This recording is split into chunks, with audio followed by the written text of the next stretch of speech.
तो मुझे वो संसार में जो दुर्लभ है, सत संगत दुर्लभ संसारा, तो उसी सत संगत की तलाश में हमें लगना है और संत सद्गुरु की धरा धाम पे आकर के वो दुर्लभ सत्संगत को ही लखाने का काम किया। तो दुर्लभ क्या है? ये शरीर हम समझ रहे। गुरु महाराज एक दृष्टांत सुनाया करते थे। एक पहलवान जी थे, तो अपने जीवन में उन्होंने क्या किया, किसी को नहीं समझते थे। आज भी ऐसा है, तो किसी को समझते नहीं है, तो संभाव नहीं होता है, समझते नहीं है, तो क्या करा है?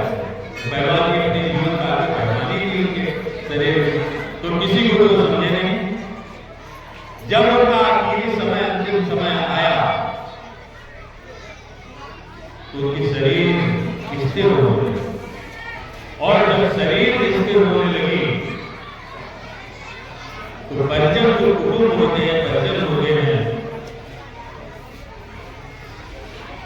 वो जाकर के इधर उधर भागने लगे। कोई कहता था हमारा पिताजी, कोई भाई, कोई चाचा, कोई अनेक प्रकार के रिश्ते होते। वो रिश्ते में जा करके गुरु जा करके उनके पास खड़े हुए, तो उनका आखिरी समय अगर ये संसार में ये जो तत्व है, इसमें से सारे तत्व लगाने लगे, तब उनको ये एहसास हुआ। तो कुटुंब जो बच्चे थे, तो उस समय से इकट्ठा हुए और इकट्ठा होकर के एक ही तरफ रहने लगे कि उनको कैसे बचाया जाए। तो जाकर के उन्होंने कहा बैठ को बुलाया, तो बैठ जी को बुलाने गए, और बैठ जी आकर के पहलवान जी से मिले, तो दर्शन से बिल्कुल होश ही नहीं था।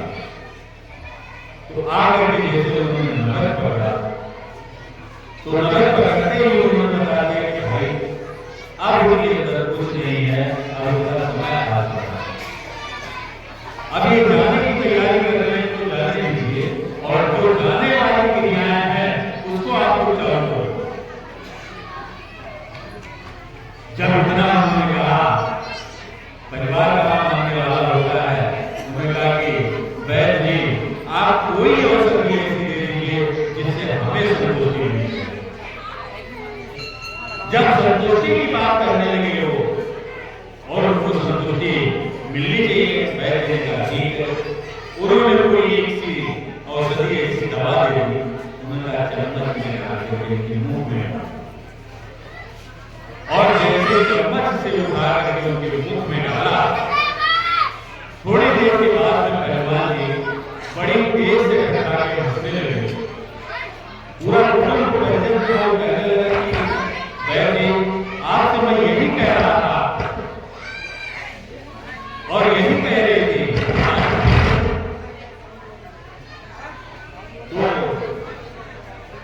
तो उसमें कहने लगे कि कथन केवल ये था, और कह रहे थे तो ऐसा ही आपने दे दिया, मुझे तो विश्वास नहीं है बोल रहे। बैठ जी ने हाथ जोड़ करके वो पहलवान जी के पैरों के पास खड़े हुए, और उनका केवल एक उद्देश्य था पूछने के लिए, क्या था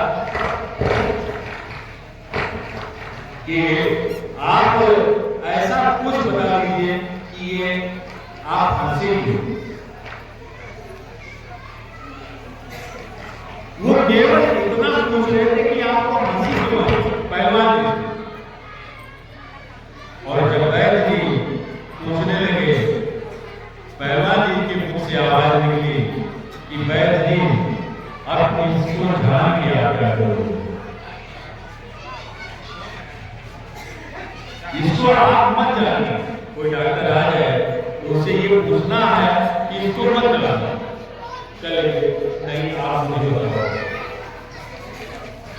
बस इतना पूछना। ये तो मुझे मालूम है कि आपका आखिरी समय है, क्योंकि हमारे जीवन का आपको गलत नहीं हो सकता है, क्योंकि शरीर में कोई भी जितने पार्ट है सब फेल हो चुके हैं। पार्ट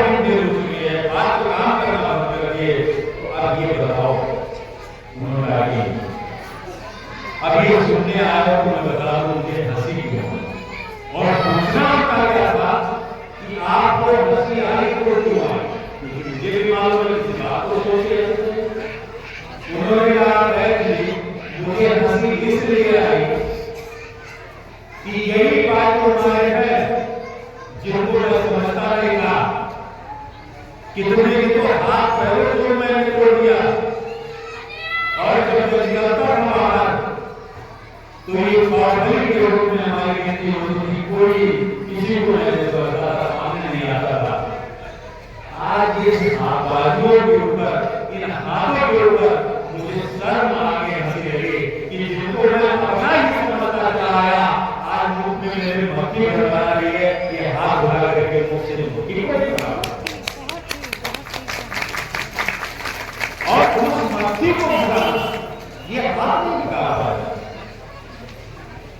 इसलिए हंसी आई कि जो जीवन हमारा था मैंने व्यक्त कर दिया इसको बनाने के चक्कर में, और एक दिन ये धरती चली गई, इसलिए मालिक की इबादत मेरे लिए अधूरी रह गई। अरे मैं जिस लक्ष्य को पाने के लिए इस धराधाम पे आया था, जिस कमाई करने के लिए धराधाम पे आया था, उसी से वंचित रह गया, तो इससे वंचित रहना ही हमारे लिए बहुत कष्टदायी है।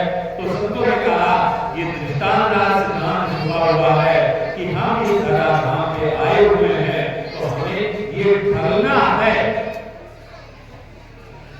बच्चा है, युवावस्था आएगी, वृद्धा जवानी आएगी, बुढ़ा आएगा, ये ऐसे ये सर्किट चलता रहेगा, ऐसे सर्किट आना जाना लगा रहेगा। लेकिन मालिक की इबादत अगर करके इसका उद्धार हम कर लें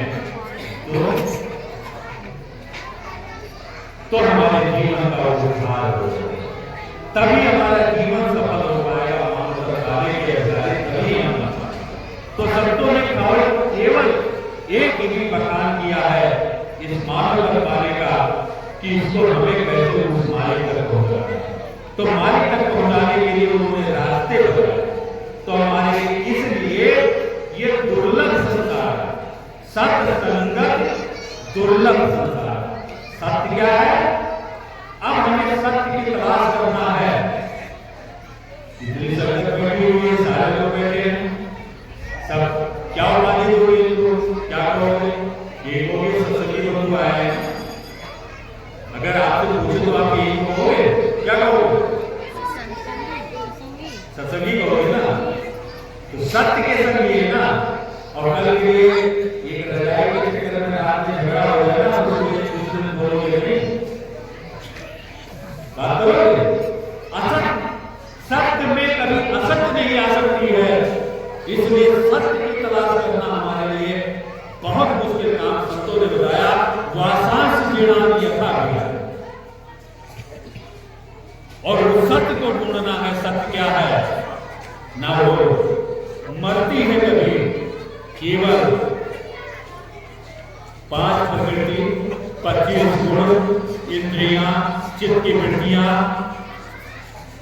ये सारे सब अपने जगह हैं, लेकिन इनका स्थान चयनित है। तो इनको ढूंढने के अब ये रही बात कि दृष्टांत से संबंधित ये सारी चीजें रही, लेकिन सत्संग का मूल जो तत्व है उसमें हमें प्रवेश करने की आवश्यकता है, जिसको सरकार ने अपने शब्दों में बयान किया है। तो कहने लगे 3 लोग क्या है? तो साहब ने कहा कि ये आप उस ग्रंथ में जाके देखो जिसमें हमें उस तरफ खींचने के लिए प्रेरित किया है। कहने लगे क्या? कहने लगे सच्चिदानंद रूपाय विश्व